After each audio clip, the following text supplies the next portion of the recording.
Ayaw.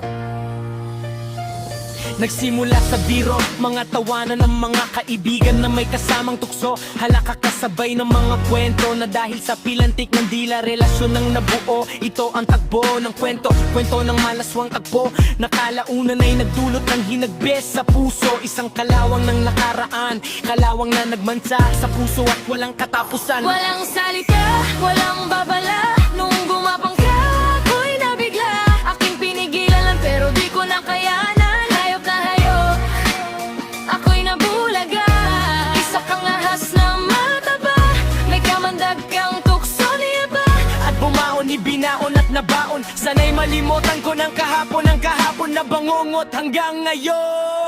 Salamin, salamin, ito ang bungad na biro. Di ko man maintindihan pero sinabayan pa rin ng mga kaibigang tuso. Anim kami sa kwarto, banig sa semento. Isang ventilador na nagpapalamig dito, o dito, dito. Nang isang gabi tumagay kami at naging laango dito, kung saan nagumpisa lahat ng mga tukso. Gumapang palapit, palapit na matabang uod sa bani ko.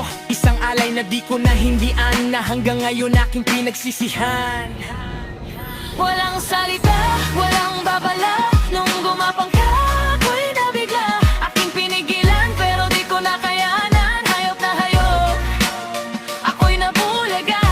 Isa kang ahas na mataba, may kamandag kang tukso niya ba?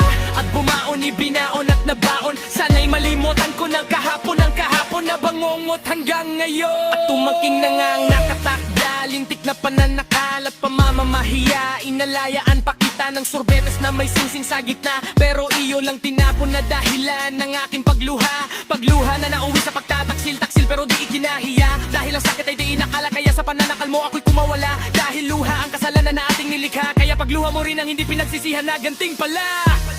Kaya naman nung ibinigay na sa akin ng anghel na itinakda, labis ang aking tuwa. Tuwang sa'yo hindi ko nakita, yun ang dahilan na sa altar ko siya pinakasalan at pinagmayabang sa madla. At dahil ayaw mong ikay ipakilala sa madla, kaya siya ang inibig ko at toong labis ang aking tuwa. Tuwa dahil hindi niya ako pinapaluha. Tapos na ang sakit at tapos na ang hirap.